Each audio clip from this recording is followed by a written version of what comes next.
Makanya dibutuhkan hening itu sebetulnya ada konektivitas antara EQ dan EQ. Itu nanti ada gelombang elektromagnetik di mana di pineal itu akan muncul suatu gelombang elektromagnetik yang disebut dengan catsport. Itu sekarang udah diungkap. Kalau di Jawa itu sebutannya black hole dan sodolanan gitu. Itu sudah Pak dengan bahasa yang saya pahami. Ternyata ada suatu gelombang elektromagnetik yang dimana mengangkat semua kesadaran manusia itu menuntutnya untuk bertransformasi kepada level yang lebih halus. Makanya ada istilah bahwa kematian itu sebetulnya cuma 3 dimensi gitu. Istilahnya. Iya.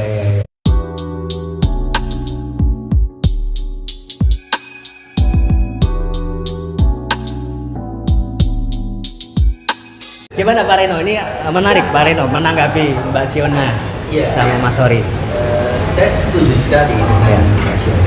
Karena saat ini kami juga punya production house. Kami sedang membuat tokoh anak Indonesia. Kami juga bergerak di perfilm. Jadi tim kami itu sejak lama mengamati apa yang terjadi pada kesenian di Korea. Saya sendiri juga penggemar melihat film-film Korea, karena saya tidak boleh ketinggalan zaman. Karena saya pelaku kreatif, saya nggak boleh ketinggalan zaman. Apa yang kita produksi harapannya harus menjadi sesuatu yang punya nilai jual kepada kaum milenial. Jadi di sini kita tidak bisa bicara idealis, tapi kita bicara pasar. Saya setuju dengan Mbak Siona bahwa masih banyak anak-anak kita itu cinta dengan budaya, tapi ada yang sudah menemukan, tapi juga banyak yang belum. Tergantung dari bergaulnya dengan siapa. Kalau di Jakarta, teman-teman kita, animator-animator terkenal kita, semua sekarang lagi menuju ke film-film yang berbasis budaya kita. Gundala itu berbasis budaya kita. Sekarang teman-teman kita lagi buat Josu Darso. Mereka mulai bangga dengan karya-karya sejarah kita. Nah, cuman sekarang ini kan Indonesia ini kan begitu luas, penduduknya begitu banyak. Nah, pemerintah yang harusnya punya peran besar. Kalau saya melihat Korea itu keberpihakan pemerintahnya kuat. Dari misalnya saya baru bertemu dengan seorang pakar game Indonesia. Dia punya perusahaan game terbesar di Indonesia.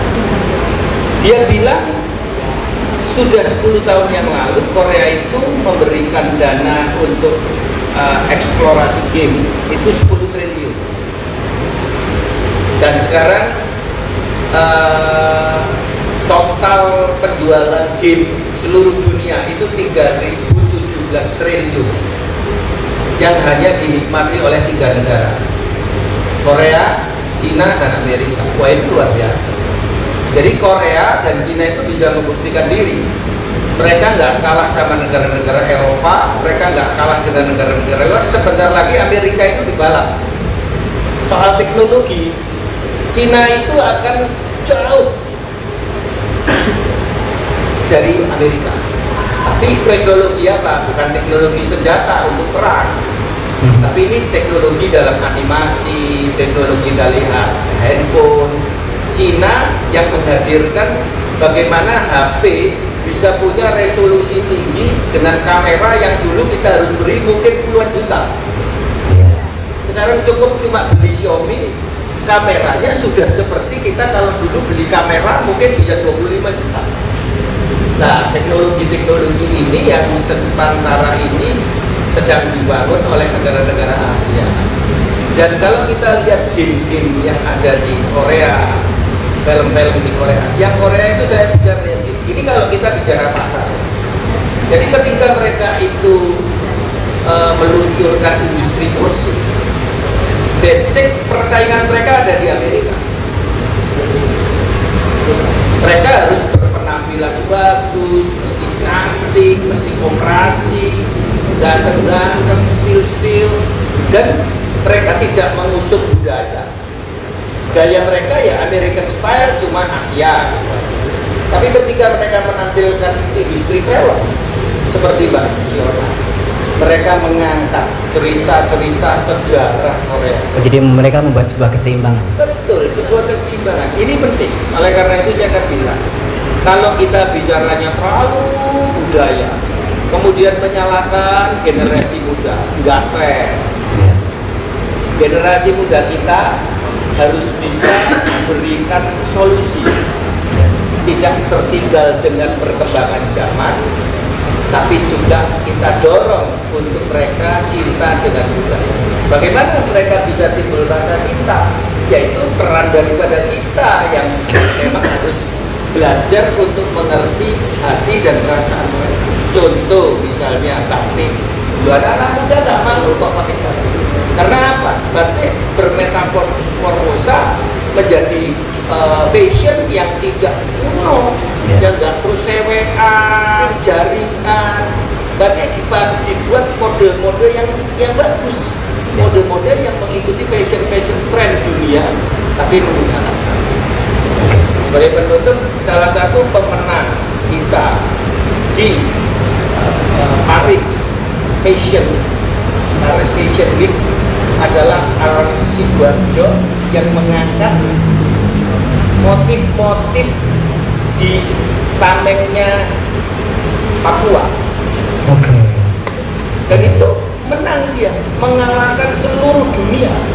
Artinya tetap budaya itu punya kekuatan yang luar biasa. Tanda-tanda Tapi kebangkitan Nusantara. bagaimana cara pengemasan? Ya. Ya itu aja. Menarik Pak Reno, jadi soal keseimbangan tadi memandang realitas, Ya. bahwa kita perlu melihat kepada pasar, tapi juga perlu melihat kepada jati diri. Itu bagian dari kejernihan saya kira ya. Dalam konteks spiritual forum kan kita mencari keweningan ini, ya, bahwa bagaimana. Nah kalau orang wening sampai ke level pemerintah wening, maka dia punya keperpihakan yang kuat. Masalahnya berarti kan atmosfer keweningan dari Nusantara ini sedang diproses nih Pak, ya kan? Diproses bagaimana caranya agar level kesadarannya itu naik, mi'raj itu, sehingga semakin seimbang melihat segala sesuatu, tidak tumpang tidak berat sebelah, ya. Nah, mungkin Bapak mau respon sesuatu? Mau? Sedikit saya katakan. Ya. Saya ketika mendalami tentang sejarah bangsa kita, melalui beberapa pembuatan museum, masyarakat kita ini, khususnya masyarakat Jawa ya, orangnya itu luar biasa. Sampai Raffles itu menuliskan, orang Jawa itu orang yang santun, orang yang tidak punya rasa curiga, dan orang yang terbuka untuk siapa saja, dan mau belajar yang baik. Itu Raffles yang bilang. Itu Raffles, itu di buku History of Japan. Oke. Ketika Hindu masuk, kita ini sudah punya keyakinan. Ya. Oleh karena itu ketika India masuk menawarkan kebudayaan Hindu, masyarakat raja-raja Jawa bisa menerima, Ya. tapi hanya diambil yang baik, tapi dengan tetap mempertahankan budaya bangsa. Oleh karena itu Hindu kita tidak seperti Hindu India. Ya. Kemudian ketika Buddha masuk, tetap diterima. Hanya di sini yang pemerintahannya secara Hindu, tetapi rajanya dimakamkan, dibakar secara Buddhis dan disimpan di dalam candi. Nah, kemudian ketika Muslim masuk, para wali songo begitu bijak, nggak ada peperangan, pertumpahan, darah, pemusnahan, itu nggak ada, nggak ditemukan itu. Dan kita bisa melihat bagaimana Surakarta dan Yogyakarta yang berdiri sebagai keraton Islam tetap mengadopsi budaya-budaya yang terdahulu menjadi tradisi, menjadi melarung dan lain sebagainya, yang sampai saat ini dipertahankan loh di masyarakat kita. Artinya saya yakin generasi kita ini, generasi muda kita ini anak-anak yang baik, hatinya lembut, Ya, betul. nggak keras seperti di bangsa-bangsa sana yang memang suka perang gitu. Ya. Generasi kita ini hatinya lembut. Nah, oleh karena itu saya setuju ketika mereka diedukasi untuk bisa meningkat dalam spiritualnya, itu gampang, karena memang dasarnya generasi kita ini seperti para pendahulu nenek moyangnya, anak-anak kita ini hatinya lembut, anak-anak kita ini hatinya baik. Ya, memotong sedikit Pak, ini saya teringat realitas yang sekarang terjadi soal kelembutan tadi ya Pak ya. Karena kalau saya baru aja melihat sebuah video ya, bagaimana respon dari orang kulit putih melihat peperangan yang terjadi. Saya harus ngomong sesuai yang saya lihat di video itu ya. Mereka basicnya itu, mengapa harus Ukraina? Ukraina kan bukan orang Arab gitu loh. Jadi mereka tuh keberpihakannya itu karena masalah ras. Ya. Tapi kalau Nusantara Jawa, keberpihakannya bukan pada masalah itu, tetapi kepada masalah kebaikan, kemanusiaan. Nah, saya kira ini jadi momentum Spiritual Forum ini untuk membangkitkan kesadaran welas asih yang universal itu, agar Nusantara akan memberikan warna bagi jagat raya ini. Dan ini sedang dicontohkan ternyata basic nilai dari mereka-mereka yang sedang kisruh keruh itu karena hal-hal yang tidak seimbang secara pandangan batin tadi ya. Begitu ya Pak ya, saya kira. Ya. Ini ya. Jadi pengalaman saya, Ya. ketika melihat orang itu ada suatu medan yang dimana gelombang elektromagnetiknya ini saling berdekatan. Jadi orang cerdas sama orang pintar itu ternyata beda bagi saya. Orang pintar itu memberikan sedikit apa yang dia punya dan mengambil banyak. Tapi kalau orang cerdas, dia tidak butuh hasil. Apa yang dia harus lakukan sesuai dengan kehendaknya. Artinya seperti itu. Manunggalnya nggak walau gusti itu. Jadi secara konektivitas itu kan seperti ini. Di kecerdasan yang selama ini kita pahami kan ada IQ, EQ, dan SQ. Dan dimana satu sama lain ini saling bertolak belakang. Jadi secara spiritual quotient sendiri itu tidak mampu mewadahi keadaan bertolak belakang dengan EQ dan EQ. Misalnya secara naluri batinnya itu saya kasihan sama orang ini, tapi secara emosional memorinya ngapain kasihan untuk dia pernah nyakitin saya gitu. Jadi bertolak belakang. Jadi tidak ada sinkronisasi. Makanya dibutuhkan hening itu sebetulnya ada konektivitas antara EQ, EQ dan SQ. Itu nanti ada gelombang elektromagnetik di mana di pineal itu akan muncul suatu gelombang elektromagnetik yang disebut dengan catsport. Itu sekarang udah diungkap. Kalau di Jawa itu sebutannya black hole itu adalah sodolanan gitu.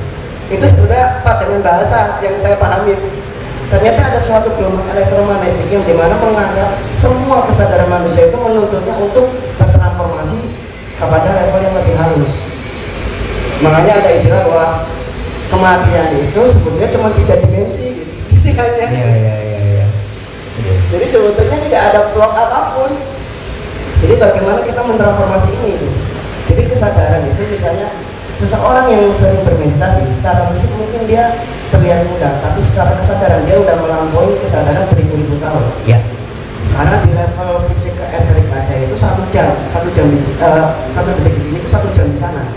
Sampai di level interdisipliner itu ribuan tahun. Makanya tadi bilang bahwa tidak ada ruang dan waktu. Ya. Jadi kita dalam makhluk abadi sebetulnya. Betul. Iya. Nah, sebetulnya peran kita itu cukup besar pada tatanan saat ini karena dalam dimensi peradaban itu ada naik turunnya. Jadi ada peradaban itu terus trend itu kan naik dia.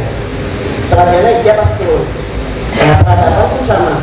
Ketika peradaban ini ternyata tidak sesuai dengan apa yang kita harapkan terdahulu, bahwa seharusnya peradaban ini menjadi satu bentuk pembelajaran atau stimulus kita untuk mendekatkan diri kepada Sang Pencipta, ternyata sekarang ini kita menjauhi itu. Jadi peradaban tren sekarang itu sudah mulai turun. Ya inilah sebetulnya yang menjadi kegelisahan kita semua. Kenapa dengan canggihnya teknologi, dengan adanya pembelajaran tentang kedirian itu, kenapa tidak membawa manusia pada tataran yang lebih harmoni? Wah itu kenapa gitu? Ternyata cuma sampai knowledge, cuma dibungkusnya, belum sampai ke sampai embodied. Makanya di meditasi itu sebetulnya kita menyerap energi alam semesta untuk mengembadikan nilai-nilai ilahiyah, nilai-nilai luhur.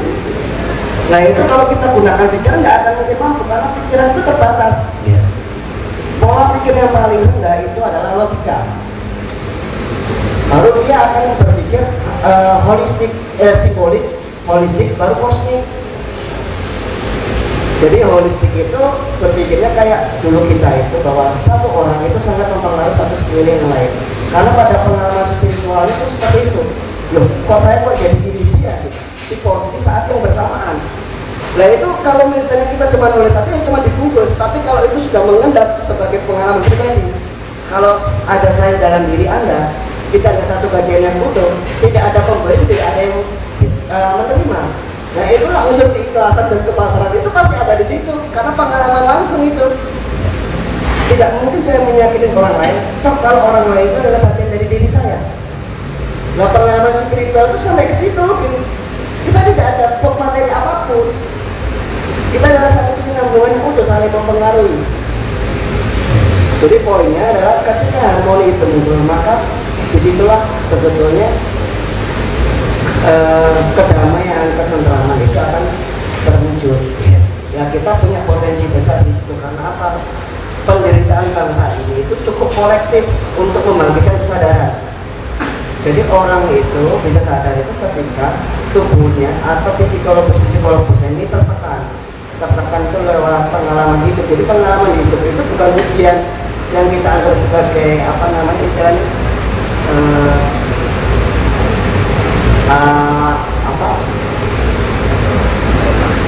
istilahnya itu seperti kesengsaraan.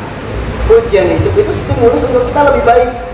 Makanya bersyukurlah ketika kita diberikan ujian hidup, karena itu adalah proses pertumbuhan kesadaran. Jadi jembatan transformasi kesadaran itu adalah ujian hidup. Ujian itu banyak, bukan kesengsaraan aja, kesenangan itu juga ujian. Makanya sering saya cerita sama teman-teman itu, apa bedanya susah sama senang? Susah itu ketika berhentinya senang, senang itu ketika berhentinya susah. Terus bahagia dan sengsara itu apa? Sengsara itu ketika susah dan senang itu memasuki diri kita, tapi kebahagiaan itu ketika senang dan susah tidak mempengaruhi batin kita. Itu di situ poinnya. Makanya adalah bening itu. Bening itu adalah wilayah internalisasi kita dengan Tuhan. Berdialog. Marah boleh, emosi boleh, harus di luar bening. Tapi di dalam diri harus damai. Luar biasa. Ini kalau dengerin Mas Sodi dari tadi kayak dikutang-kutang.